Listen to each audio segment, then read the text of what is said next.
The moment I arrived at the pier, I saw the Waverley waiting in the distance. I knew this wasn't going to be an ordinary trip. For anyone who doesn't know, the Waverley is the world's last seagoing paddle steamer.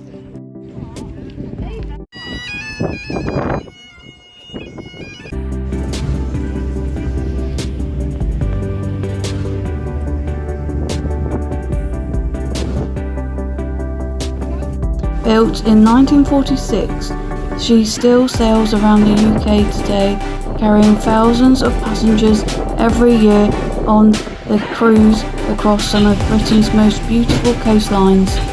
From the sound of the engines to the views from the deck, this was far more than just a cruise. It was history, engineering and adventure all rolled into one unforgettable day.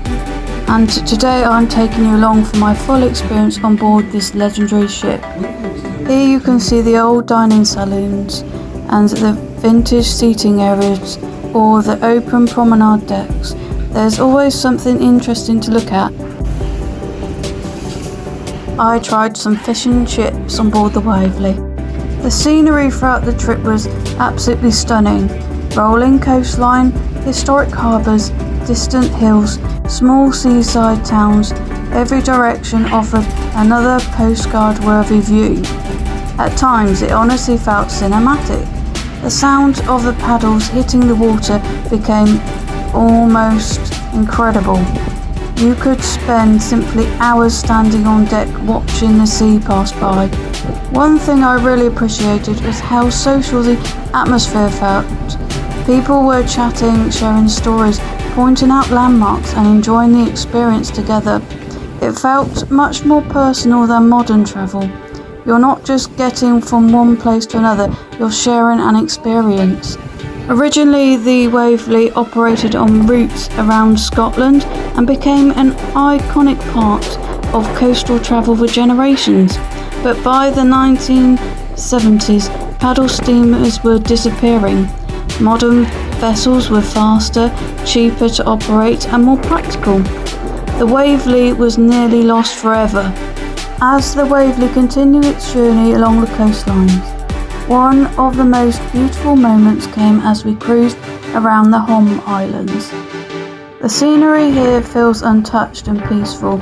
Small islands surrounded by open water, dramatic coastlines and the constant sound of the paddle wheels echoing across the sea.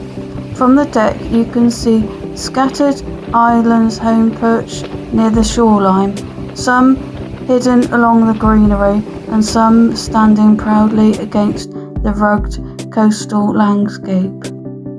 It's the kind of place that immediately makes you slow down and appreciate the view. The Holm Islands have a quiet beauty that perfectly matches the atmosphere on board the Waverley.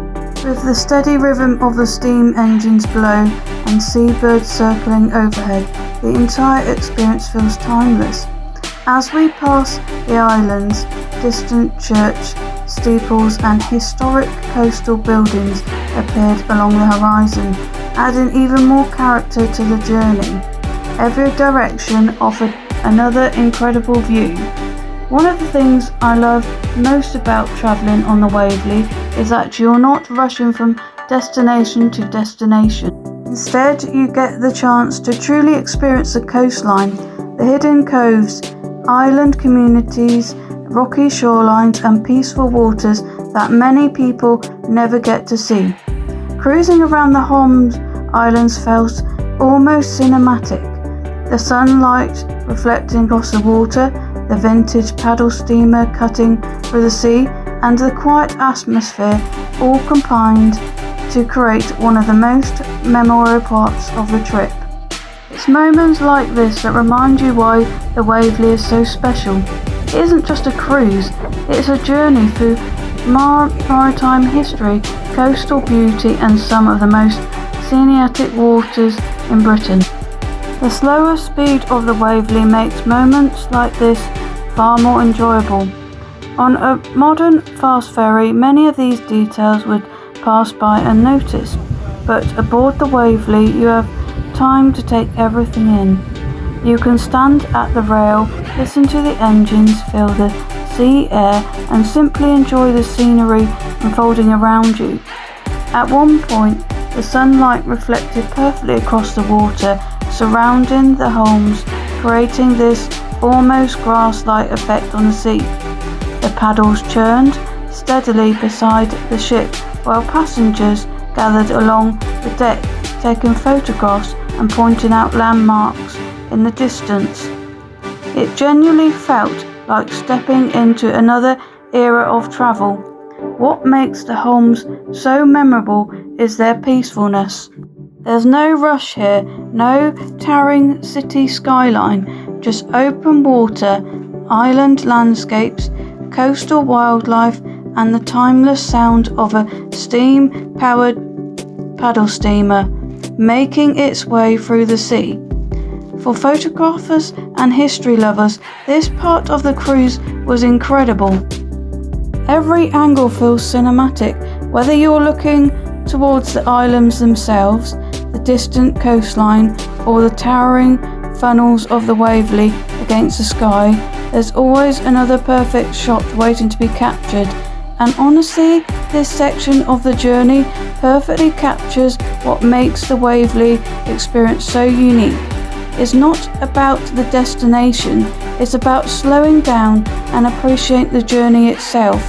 Cruising around the Holms on board the world's last seagoing paddle steamer is something that feels increasingly rare in this modern world, and that's exactly why it leaves so much lasting impression. As the Waverley slowly cruised around the Holms, something about the atmosphere began to feel deeply personal. Maybe it was a slower pace, maybe it was the sound of the paddle wheels turning steadily through the water, or maybe it was simply the feeling of being surrounded by so much natural beauty and history at the same time. But standing there on deck, watching the island drift past, I generally felt connected to the journey in a way modern travel rarely allows anymore. The Holms have this quiet, almost timeless presence. The sea stretches endlessly around them, while small island homes sit peacefully among the shoreline, looking as though they may have been part of the landscape forever. From the water, those homes feel more than just buildings. They feel like stories.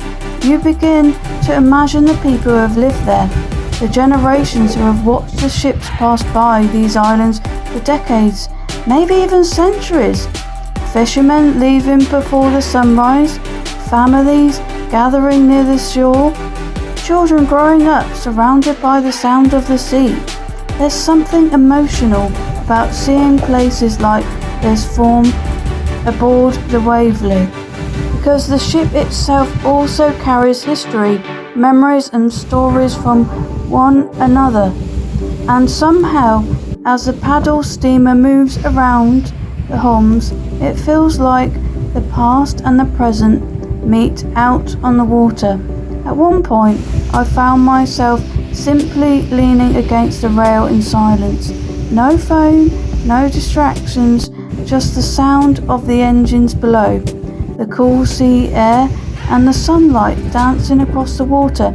It's difficult to explain, but moments like that make you realise how rarely we truly slow down anymore.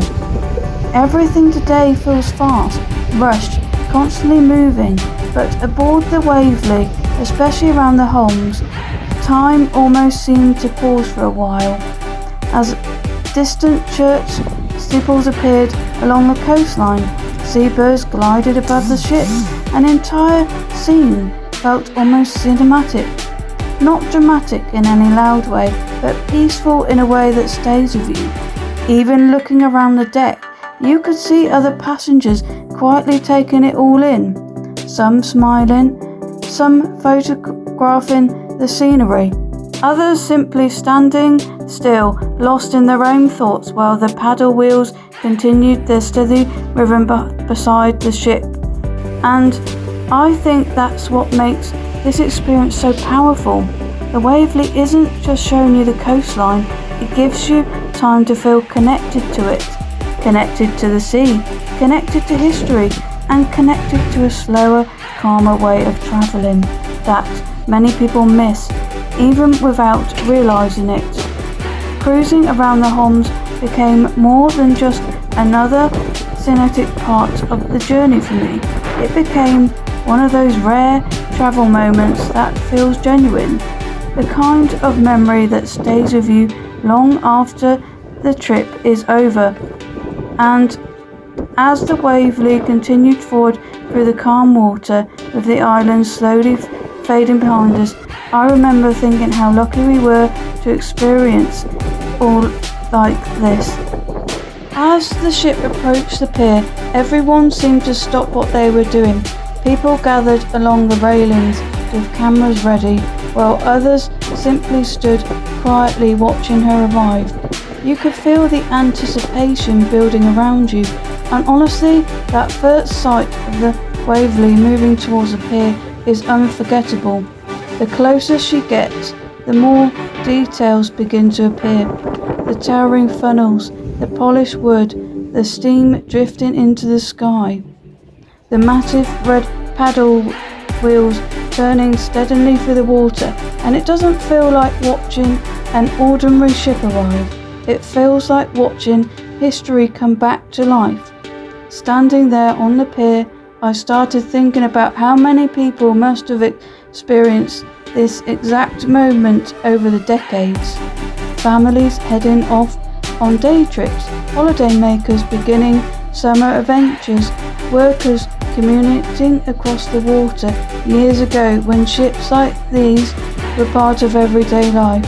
The pier itself almost feels connected to those memories. As passengers begin boarding, there was a shared sense of excitement that spread across the crowd. The pier became the starting point of a journey into the past. As I finally stepped from the pier onto the deck of the Waverley, hearing the engines rumbling beneath the ship for the very first time, it generally felt like crossing into another world.